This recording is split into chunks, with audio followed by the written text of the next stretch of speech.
Hello everybody, it's Calxiyn here. So today, before we get started, let me remind you guys that if you enjoyed this video, you guys should join our Discord server or become a patron over on Patreon. I'm just so excited about life right now. Like, I can barely, like, get all my words correctly. If you guys have been watching our other videos, you're aware of that, though. Okay, so I want to talk about Vernal not being the Spring Maiden, for a hot minute.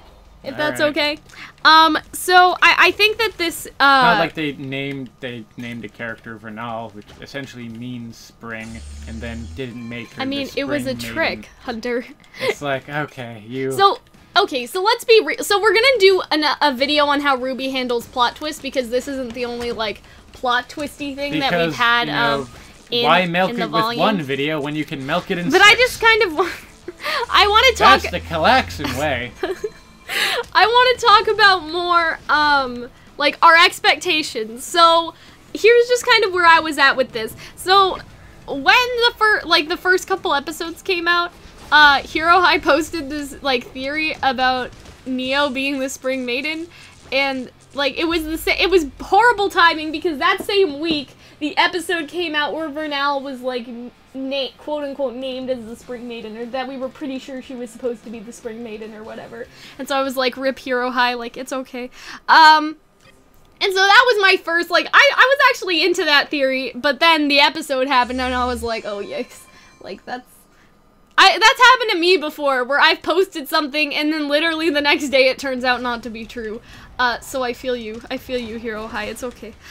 So anyway, so that was where I was for, like, a hot minute, and then I was like, people were toying around the idea, like, oh, but what if it's really Raven, and Vernal's just, like, a random, like, a rando, you know what I mean? Like, she's just, her second hand or whatever, she's not actually, Spring, and so I was on board with that for, like, 5 minutes, and then people, like, said that Raven was too old, and I got sad, because even though I'm 18, I can feel my, my mortality sneaking up on Your me. mortality. My mortality, that's what I said. No, you said immortality. No, I didn't. I said my mortality. I swear to God, I heard No, I didn't. I made sure that I didn't, because that's what I said in my head first, but that's not what came out loud, I don't think. Okay. Whatever. But, like, I'm getting concerned about my mortality, and, like, me not being successful before I'm 20, and, like, all of these other things. So when y'all were like, off. like, 40 is too old. I want to be a millionaire before I'm 7! Okay, Cal. Alright. But you know what I mean? Have sustainable dreams. Like, Misery will people follow. being like, oh, like 40's like old or whatever, or like even people like when we found out that she was a Spring Maiden and that Lionheart said over a decade ago, they were like, oh, 25 is still too old, and I'm like, 25 for me is in like 7 years. Like, what if I'm too old by the time I'm 25? Like, y'all were stressing me out, and so I put that idea away and I never came back to it. I should have, though. I should have just connected to it and gone strong, Hunter. You know what I mean? So, as far as your brittle, ancient bones would allow you, Galen. Then I just kind of came to terms with, okay, she's just probably the Spring Maiden, it's fine. And so this is where we are now. So the Raven theory was correct, and... Was that ever in a video? I think we mentioned it in an analysis, but it never got its own video because One time you had the opportunity to be right about something, Cal. Next time I'm just gonna go for it. Like, I don't care. Like, it doesn't matter. You know what I mean? Like, I'm just gonna go for it. Oobleck's the Summer Maiden. Yeah, exactly. Oobleck has found herself. You know what I mean? Like, God, next time I'm not gonna let anyone tell me what to do. If I want to make 20 videos, at least one of them has to be right. Oh, Jesus Christ. Really, this is like the scatterbombing approach. Like, yeah, we didn't really get the munitions factory. I mean, we got the munitions factory, but we also got all the suburbs next to it. So did you expect this to happen? Because I can say that after I abandoned, like, Raven being the Spring Maiden, I really didn't expect her not to be, if that makes sense. Like, after I came to terms with it, I didn't expect them to, like, come in here and ruin my life. You know what I mean? It's a shame to see that your life got ruined. But, anyway. So what do you think in terms of this? I really enjoyed it. I really enjoyed how they sort of faked you out with the whole, like, is Weiss gonna die? No, she's absolutely fine. All this was totally predictable. A second, but bam! You didn't see it coming. Well, that's what you said this. Yeah, that used Vernal, that they used Jean and Weiss as a distraction for Raven and Vernal, basically. The writers, I anyway. dug it so much. And so that's what I want to talk about in the future. I want to talk about, like, doing twists and stuff. But now, I think that it's time, to talk about Vernal as a sacrifice, because I wasn't gonna do that as 2 separate videos before, but I think that there sort of can be, combined into 2, because now we know that she's... 1. Combined into 2. 1. Combined into 1. We're gonna make 2 videos. Multiply now. Where it's just like, alright, come back for part 2 of this video. No. So what I'm trying to say is that, now that we know Vernal isn't the Spring Maiden, I want to talk about the logistics of Vernal as a sacrifice. And so, how she says the line, in terms of, like, I'm doing what's best for my tribe and my family. So I'm guessing that Vernal voluntarily sort of gave herself for this position a while ago, and she was doing what she could with the risk of death, but I don't think she thought that she was gonna die by a grim arm. Let's be realistic. Like, I'm pretty sure she knew that there was a chance she would die, but not like that, and not that chance, you know what I mean? Also, man, I don't want this personal. I'm terrified about the idea of going out from, like, a wound to my stomach. Why? I don't know. I just feel like that'd be a really shit way to go. Well, now I know how to kill you. Well, anyway. Okay. I just feel like your stomach contents would spill out of you, and that's not nice. My god, anyway, it would be terrible. So I think that Vernal did know the risks. I think that Raven sat her down and said, listen, like, here are the risks, but they only have X, Y, and Z, I will, like, protect you from those. But nobody seems to have predicted the grim arm, and therefore, like, Raven couldn't have known, you know? She couldn't have measured the risk of that. You understand what I mean? Mm-hmm. And so in terms of Vernal being, like, a sacrifice, I think that, again, they did know that there was some risk, but I think that Vernal and Raven were pretty confident that they could handle everything. And say that, like, Cinder didn't have the grim arm, and that Cinder was just gonna betray them in a regular way, I feel like they would have won. I feel like they would have been able to subdue her or whatever, and it would have been fine. You understand what I mean? But because Cinder has the grim arm, that's an unpredictable sort of occurrence that we couldn't really measure for, that they couldn't really measure for. But serving sort of as a sacrifice in order to further the tribe, I feel like it's not that different from the tribe's, like motto, I guess, like the strong, the weak die, the strong survive, because it's not necessarily that, Vernal is necessarily weak, but it's more like... Huh? Yes, sorry. It's not like Vernal is necessarily weak, but I think it's more like Vernal's strength comes from the fact that she is willing to die for the good of the tribe, and that is sort of strong in its own right, if that makes sense. That it wasn't necessarily, again, that Vernal wasn't weak, but that was her real strength, was that she would serve the tribe even to death.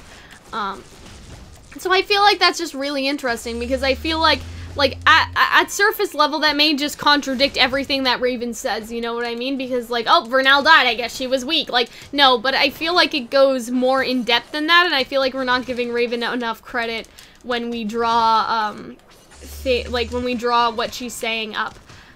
To that, because I feel like that Raven really does respect for Vernal for, again, she said it herself, protecting her tribe and her family. This is the way, and I feel like that was almost foreshadowing this, like, this was the way to protect her tribe and her family that she saw fit, was to help, Raven pretend that she was the real Spring Maiden to kind of, throw them off, right? So to say.